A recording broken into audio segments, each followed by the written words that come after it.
What's up guys, it's Tommy here and welcome to a brand new Liverpool transfer news video where we will talk about the fact that Jeremy Frimpong dreams about signing for Liverpool. He wants to sign for Liverpool and he only has a £34 million release clause. And you might wonder, why would Liverpool sign a right back when they have Trent Alexander-Arnold and Conor Bradley? Well, he's not exactly a traditional right back. He's more of a right winger slash right wing back. He hasn't played right back in many years. Leverkusen play with a three at the back formation. Jeremy Frimpong basically plays a right winger in this team, and he has so many goals and assists. He gets forward very often, very frequently. So in theory, he could play as an understudy for Mo Salah, and eventually when Mo Salah leaves, Jeremy Frimpong has the skill set and he is good enough to play for the Liverpool first team as a right winger going forward. I'm pretty convinced of that because he's only 23 years old, and in the last 2 years he has been in a very attacking position in this Leverkusen team under Xabi Alonso. So we will explore his playing style, his stats, this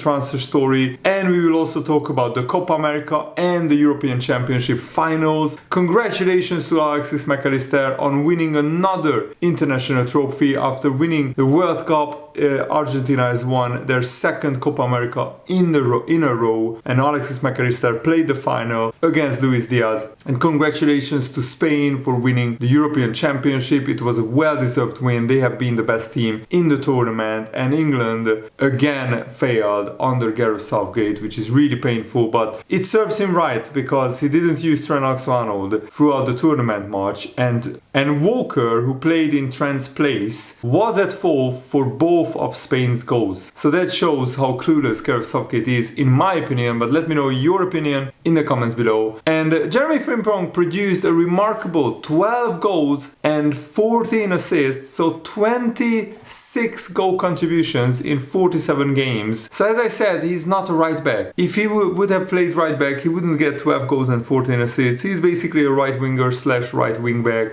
slash right midfielder. And Frimpong was born in Amsterdam, but interestingly, he was at the Man City Youth Academy before moving to Celtic on a 4-year contract in 2019, and then he moved to Leverkusen in 2021 I think. So he spent 3 seasons at Leverkusen. And Frimpong has previously stated in the Bild newspaper that he would love to move to Liverpool. He would love an Anfield move. Signing for Liverpool would be great, he said. And the Bild newspaper, which is a very big German news outlet, is reporting that Frimpong dreams of joining Liverpool during this summer's transfer window. The report states that he is also similarly motivated by potential moves to Real Madrid, Man City and Arsenal, and it's Liverpool that have the most recently been in contact with Jeremy Frimpong to sign him. So Liverpool have been in talks with his agent, with his representatives, and Frimpong has an insanely low release clause, just £33.6 million, which is 40 million euros, and it is active at present, but it is expiring this week after the Euro 2024 final, which means that Liverpool would have to act soon on their interest and trigger that release clause, because once that expires, Bayer Leverkusen can ask and will ask for a much higher transfer fee. And Frimpong's current value is around 50 to 60 million euros, so that release clause is really insanely lower than his actual value. And I think if Liverpool signed Frimpong, it would be to play him further forward, or we would convert Trent Alexander-Arnold into a deep lying playmaker slash defensive midfielder, and Conor Bradley would be our backup right back behind Jeremy Frimpong. And according to the other news outlet, Liverpool have established contact with Jeremy Frimpong. We are in talks with his agent and his representatives. According to the Bild newspaper, we have already initiated talks with his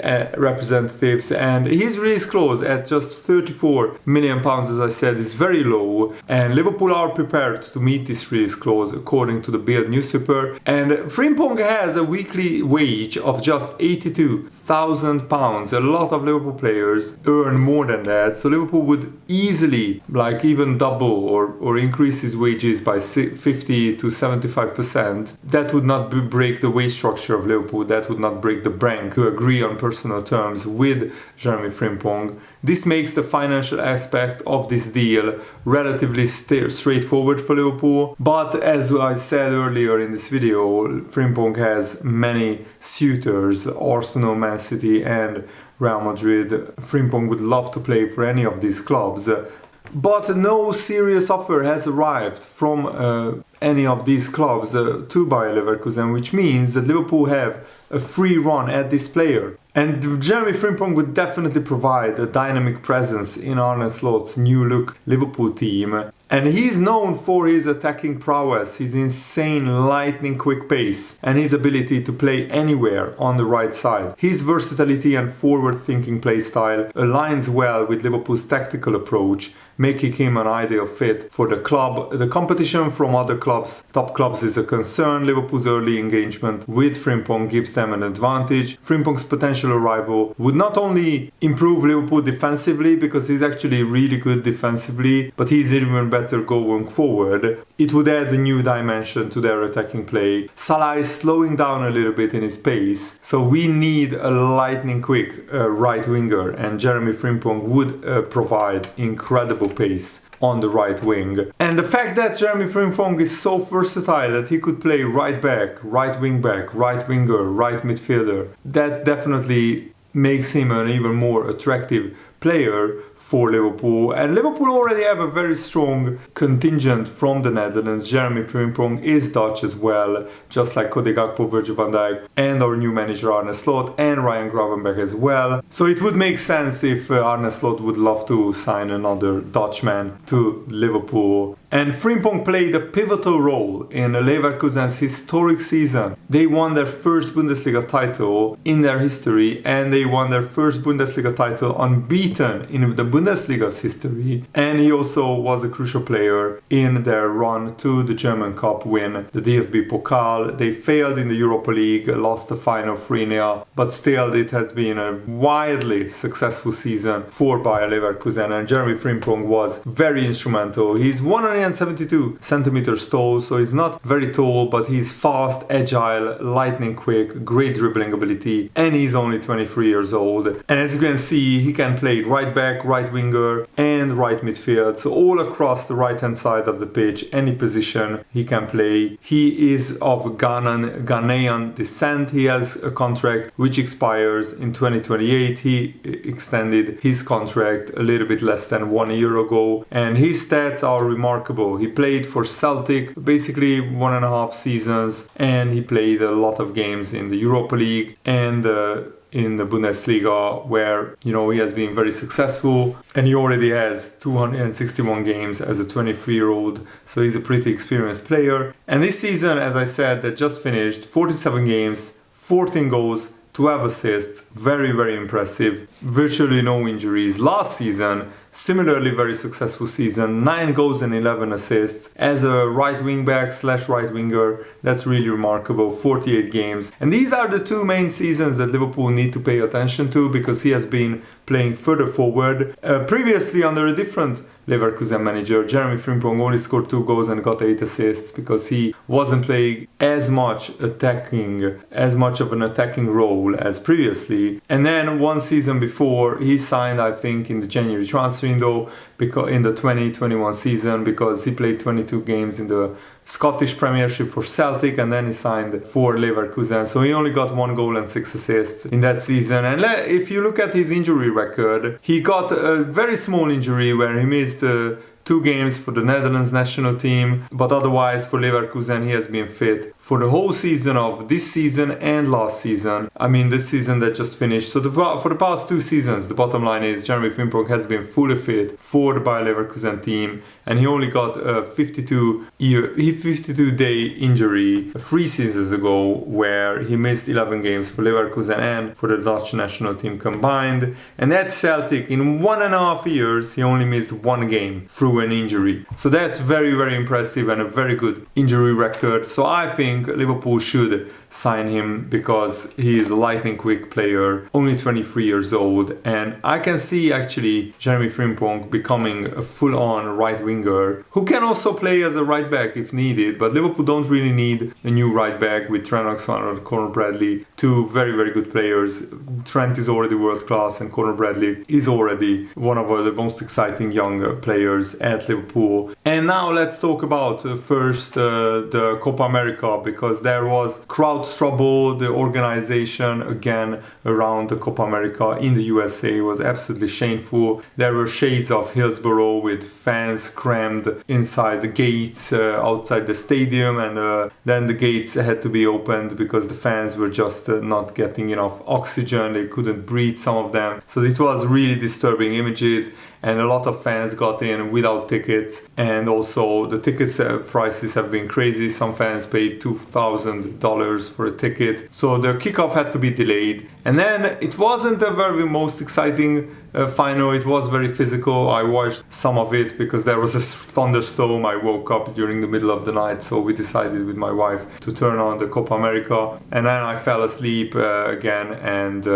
I watched the extra time this morning. So Alexis McAllister played really well. He was very good in midfield. He played some wonderful passes. Messi got injured. He was crying on the bench because he thought that was his last competitive game for Argentina. Maybe, I'm not sure he can play another World Cup in 2 years' time, and Messi doesn't know if he can play that or not. But the bottom line is Lautaro Martinez came on in extra time. He got a brilliant through ball from, I think, Paredes' pass. He slotted it home above the goalkeeper's head to win Argentina their 16th Copa America. And that is a new record in South American football. Brazil and Argentina were tied with 15 Copa America trophies. And Luis Diaz was crying after the final whistle. It broke out my heart because I really wanted Luis Diaz to win Colombia, only their second Copa America. That would have been an even bigger story. But this is Argentina's era.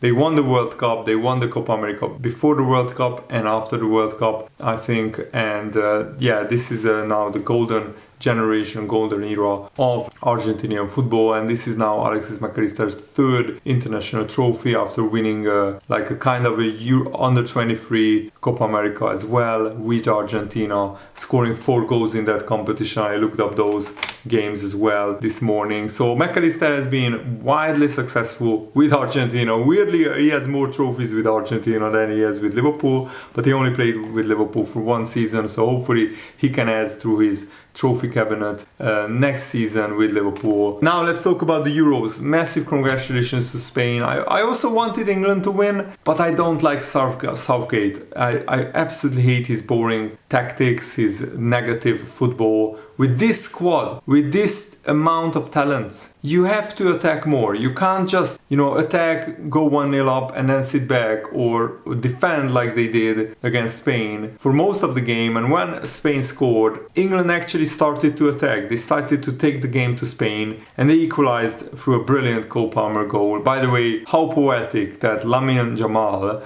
2 days after his birthday, gave an assist to another birthday boy, Inaki Williams, who had 1 day before the European final, his birthday as well. Nico Williams scored the first goal. England equalized after a brilliant run by Saka. Great ball inside to Bellingham into the box, and then he lays it off to Cole Palmer, who just came on as a substitute, and that was Cole Palmer's second touch. And after the Spain goal, I said to my wife, this will be a great final because now England have to come out. And what was weird is that for 5 minutes after England scored, Spain were rattled. They were really packed back, and England should have just kept piling on the pressure. But there was one incident which took the momentum out of England's hands and gave it back to Spain. Kyle Walker has a throw-in. Instead of throwing into the box like against Slovakia before Jude Bellingham scored a bicycle kick, Kyle Walker somebody threw a throw-in into the box and Bellingham scored a bicycle kick. Kyle Walker throws it from